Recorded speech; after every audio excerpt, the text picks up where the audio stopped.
สบายดีน้องๆนักเรียนนักศึกษาคนใดกำลังตามหาโปรแกรมระบบขายสินค้าแบบ POS ขายแบบสแกนบาร์โค้ดหรือว่าขายแบบเรื่องรายการสินค้าก็สามารถขายได้ถ้าว่าคนไหนต้องการอยากเอาไปศึกษาหรือว่าอยากเอาไปต่อยอดหรือว่าอยากเอาไปเป็นพื้นฐานในการเขียนโปรแกรมบทจบสั้นถือว่าโปรแกรมนี้ตอบโจทย์ให้กับน้องๆเลยเพราะว่าเขียนโดยภาษา PHP บวกกับ jQuery ฐานข้อมูลแม่น MySQL ถือว่าเหมาะเลยกับน้องๆนักเรียนนักศึกษาแล้วอาจารย์จะออกจากระบบนี้ให้เบิ่งก่อนกดโอเคก่อนอื่นเราก็ต้องเข้าสู่ระบบก่อนเนาะจึงจะไปเข้าใช้งานตัวโปรแกรมได้กดเข้าสู่ระบบ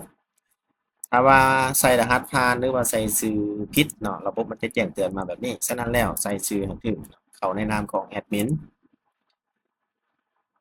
เมื่อเข้ามาจะพบกับหน้าขายหน้าขายนี่เราสามารถเลือก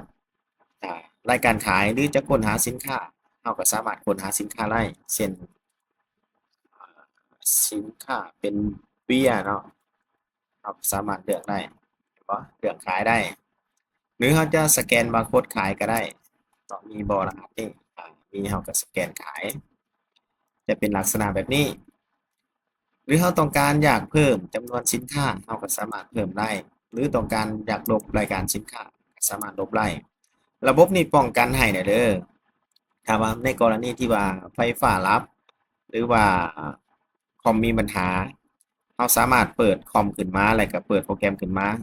สินค้าหรือว่ารายการมันจะคงที่ให้คือเก่าเนาะรายการสินค้ามันจะบ่หายไปเช่นตัวอย่างคือออกจากระบบออกจากระบบไป เราจะเข้ามาคืนเห็นบ่รายการสินค้ามันก็ยังคือเก่าฉะนั้นแล้วบ่ต้องเป็นห่วงว่ารายการสินค้าที่เราขายไปว่ามีหยังแหน่หยังแหน่เนาะเราบ่จำเป็นต้องมาสแกนสินค้าใหม่เพื่อบ่ให้มีความยุ่งยากเราสามารถลบรายการสินค้าไล่เนาะล้างตะกร้าไล่เนาะเดี๋ยวจะเพิ่มเข้าไปหลายๆล้างตะกร้าสินค้าออกไปล้างออกไปได้เพิ่มเข้ามาใหม่ เมื่อเราเพิ่มเข้ามาแล้วเรามาเบิ่งรูปแบบการชำระเงินรูปแบบการชำระเงินนี่จะมีประเภทการขายเพราะว่าอยู่ในห้างนี่จะมีอ่าจ่ายเลยหรือว่าติดหนี้ระบบมันจะรองรับลูกค้าที่ว่ามาติดหนี้เป็นลูกค้าที่ว่าหักแพงกันอันนี้เราสามารถให้ติดหนี้ได้แล้วก็เบิกไปร้านอาหารแต่สองทางการชำระเงินเป็นเงินสดหรือเงินโอนเราสามารถเลือกได้แล้วก็เงินที่ได้รับมาก็คือ เราจะทอนให้ลูกค้าเท่าไหร่สมมติว่าลูกค้าให้ไป10มาเราก็ต้องให้ทอนอยู่22,000แต่ก็กดชำระเงินไปเมื่อกดชำระเงินแล้วถ้าว่าลูกค้าต้องการบิลเราก็พิมพ์บิลไปเลยเห็นบ่จะมีรายการให้เป็นเงิน2ทางเป็นเงินสดเนาะมันจะขึ้นมาให้ลักษณะแบบนี้อันนี้พิมพ์ขนาดเครื่องพิมพ์เป็นเครื่องพิมพ์ POS เด้อเนาะเป็นเครื่องพิมพ์ POS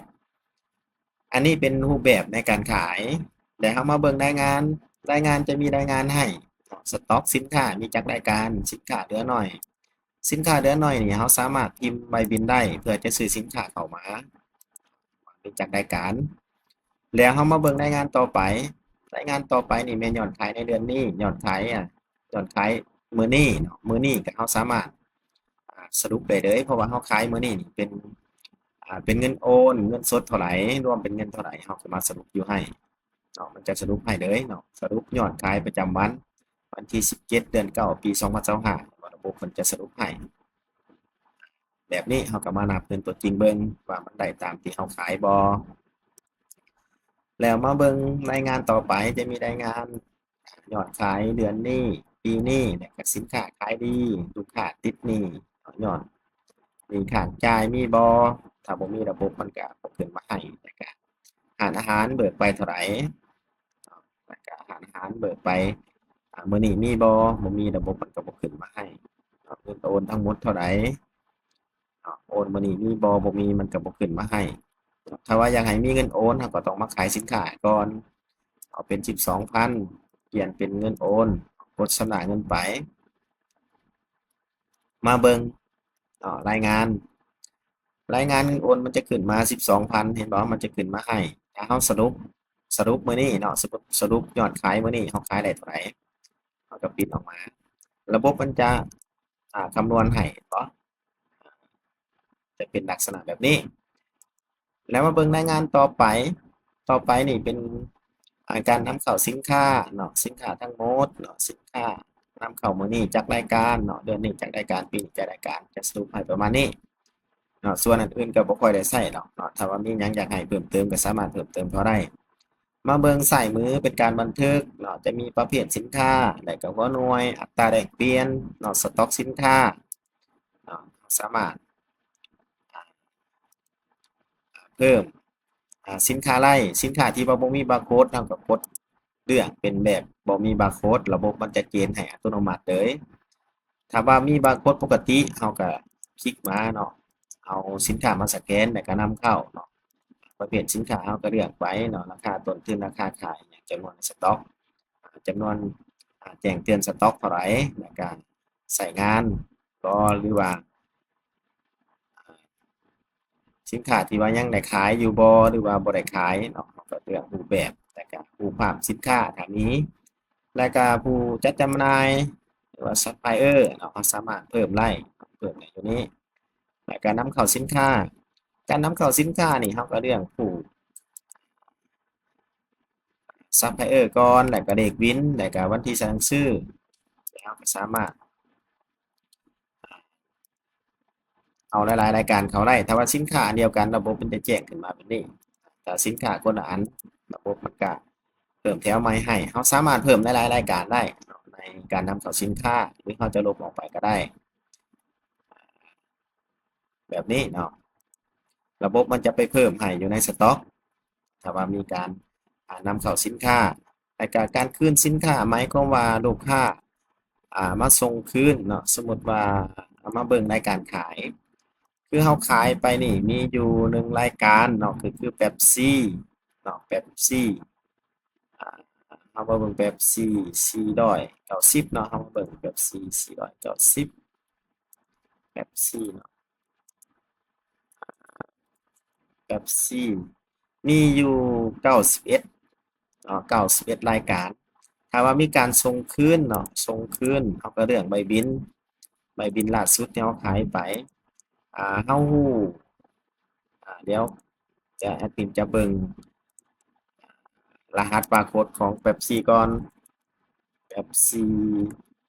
รหัสบาร์โคดตัวนี้เด้อเนาะก๊อปไป เราจะส่งคืนเนาะส่งคืนหมายความว่าเอาสินค้ามาสแกนกลับไปคืนเนาะเป็นเป๊ปซี่จำนวนส่งเหตุผลถ้ามีเราก็ใส่บ่มีก็บ่ใส่กดบันทึกไปเลือกใบบิลก่อนกดบันทึกไปบันทึกข้อมูลสำเร็จเรามาเบิ่งอยู่ในสต็อกก็ได้เบิ่งอยู่ในสต็อกก็ได้เรามาเช็กเบิ่งสินค้าของเราว่าคืนเข้าสต็อกแล้วบ่มาเบิ่งอยู่ที่สต็อกก็ได้หรือจะเบิ่งอยู่หน้าขายก็ได้บ่เป็นหยังเอาบาร์โคดมาสแกนเบิ่งเห็นบ่เมื่อก่อนมันเป็นอยู่ที่91ตอนนี้เป็น92แล้วหมายความว่าเราคืนสินค้าสำเร็จแล้วเนาะเห็นบ่ระบบจะมีการคืนสินค้าไล่แล้วก็เบิ่งข้อมูลลูกค้าติดหนี้มีไผแหน่แล้วก็ลูกค้าชำระเงินเนาะถ้าว่ามีการชำระเงินก็ข้อมูลการชำระเนาะลูกค้าซื้อหยังบ่จะขึ้นชื่อขึ้นหยังมาให้อันนี้บ่ได้ป้อนใส่เพราะว่าส่วนน้อยดอกจะได้ใช้ระบบนี้เนาะจะได้ใช้ฟังก์ชันนี้ส่วนหลายก็บ่ได้ใช้ดอกเพราะว่าเราขายสินค้าเนาะก็บ่จำเป็นต้องให้ลูกค้ามาติดหนี้เราระบบก็ประมาณนี้เนาะมีอันใดอยากให้เพิ่มเติมเข้าก็สามารถเพิ่มเติมเข้าได้ถือว่าเหมาะสมกับน้องๆนักเรียนนักศึกษาอยากจะเอาไปต่อยอดหรือว่าเอาไปศึกษาก็สามารถเอาไปศึกษาได้สำหรับวิดีโอนี้ก็มีเพียงแต่ส่ำนี้เนาะขอขอบใจ